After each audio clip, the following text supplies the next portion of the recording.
Yo, what's up guys? Welcome back to the day 2 of this 30-day vlog series. My name is Steven and this is your Sweat Squad.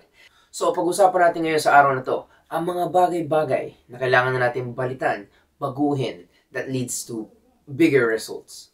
But before that, alam mo na, let's go to the intro.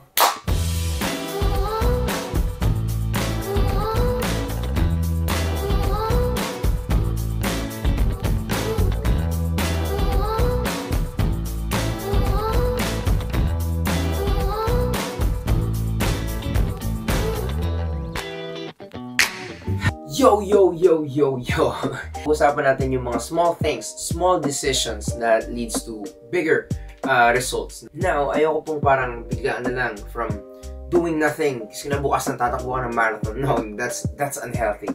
Ang goal ko po sa vlog series na to is to help you, to give you a direction papunta sa picture mo na dream, either lakas or body or healthy body or something. But we need to change some small things. Ang unti-unti na nagkakaroon ng bigger results or compound, sabi nga, diba? Compound effect. So mga beginners po, for example, you can, instead of going to the escalator or elevator, you can take the stairs. Grabe, diba? Unti-unting lalakas yung tuhod mo, no? And also, walking more. Walking. Yes. Lakad. Hindi po takbo ang sinasabi ko. Lakad. Bakit? Ang paglalakad po or even taking the stairs, it can burn fats. Kasi po, meron pong limit ng rate ng puso natin na until this BPM, fat zone na tawag doon, fats lang po ang binaburn niya. Pero pag lalagpas ka doon konti, ang tawag po kasi nun is the endurance zone or zone 2. And may explain ko po in the next videos. Ang zone 2 po, diyan papasok ang endurance, diyan papasok ang fats. Tapos, magbaburn na po yung unti-unti. Kasama na po ang calories diyan pagkahahabaan nyo siya. Kaya mo siyang i-sustain for hours, diba? Pero ang fat burning, or ang pinakababa, yung lower than that, yun ang tinatawag na fat burning zone. Sabi dito, ng mga scientists, theoretically, kaya nating i-sustain to for so long. Bakit po? Bakit? Kasi sabi ng research, even po, no, yung hindi obese, merong 100,000 calorie worth na fats. Na fats po. But, if we will walk even more, unti-unti po ito, nasa-shred. So, just because lumakad tayo na mahaba, it doesn't mean na kailangan mo nang kumain na eat all you can. Bakit?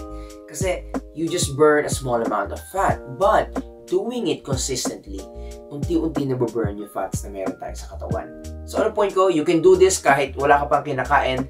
You can do this kahit walang kinain after. It's safe. Okay? Now, you have unlimited source of fat at this moment kesa sa calories. Ang calories, nakadepende lang yan sa mga kakainin mo. Ang fats, meron tayong unlimited source, which is good. Kasi ang katawan natin, pwede natin turuan na gamitin yung fat as energy. Ayos mo yan? Diba? Now, sa mga intermediate naman po, na medyo nag-exercise na, medyo nasimulan na po ang exercise sa lifestyle niya. Now, pero nagkaroon ng stagnant, nag-plateau. Plateau na siya, kumbaga nag-stop na siya, hindi na siya nag-grow, hindi na siya lumakas, hindi na siya pumayat, or something na hindi na niya abot yung goal niya. Sa akin, no, 3 things na pwedeng ma-break po yung barrier niyan. Number 1 is doing structured training. Now, structured training means, kumbaga may purpose na yung mga training mo or ginagawa mo. Hindi ka na parang bato na ng bato, kumbaga, diba? So may purpose ka na sa mga gagawin mong exercises per day. Now, the number 2 is eating well. Kasi eating the right foods can help our body to recover fast or yung mga nutrients na kailangan. Halimbawa, pag nag-exercise po tayo, nawawalan po tayo ng calories. Nawawalan tayo ng glycogen. Kaya kahit may tinatawag pong hitting the wall, yung parang bonk. Yun yung tawag, diba? Bonks na ako. Parang hindi na ako makagala. Diba? Kasi naubusan na tayo ng glycogen sa muscle natin. Glycogen depletion. Pero, madali po yun ma-replenish, madali po yun ma-refill ulit pagka kumain tayo ng calories. Isa pa po is resting well. Alam niyo po ba na sobrang halaga ng at least 7 hours of sleep daily. Yes, kasi bakit po?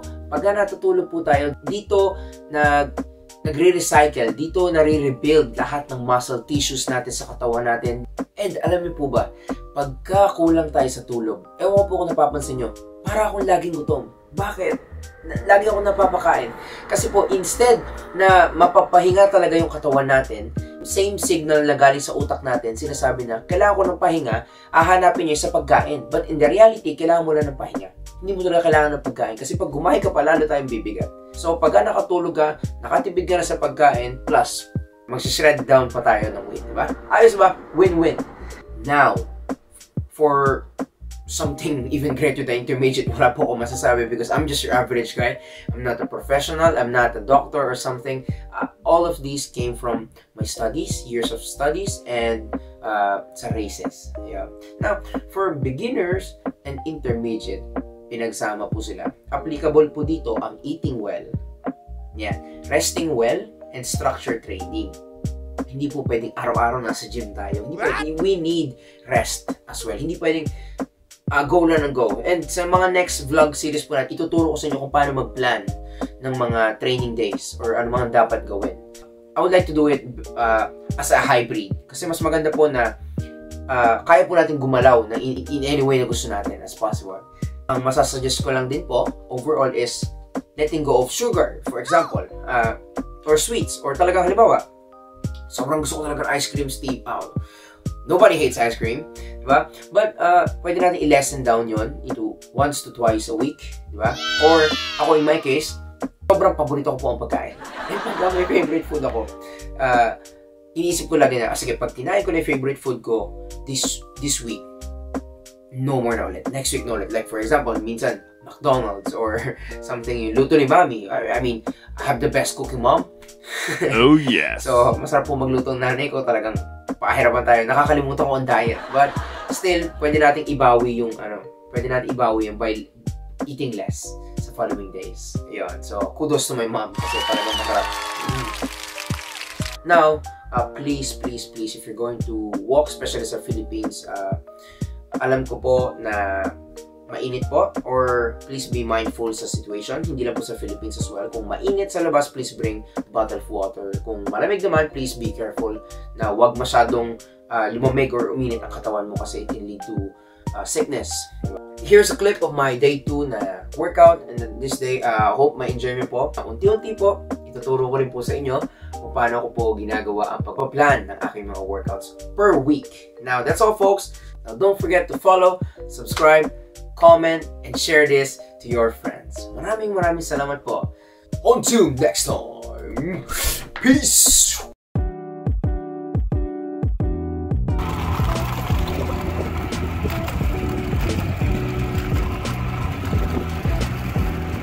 KitKat, sponsored by Ninong! Second day. Holiday week kasi sa Japan ngayon, Golden Week yung tawag. So ngayon yung pinakamagandang weather para sa amin lahat. So, 161 kilometers, century, 100 miles ba? 2,300 meters elevation gain. Yan. Everybody's doing good? A few moments later. Yes. The hardest climb na ginawa namin sa buong buhay namin dito. Yeah. 1 to 2 kilometers.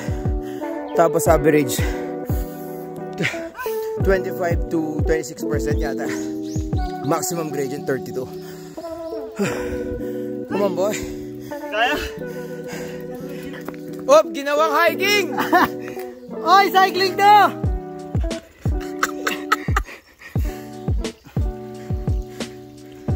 Oo, cyclocross! Cyclocross, oh!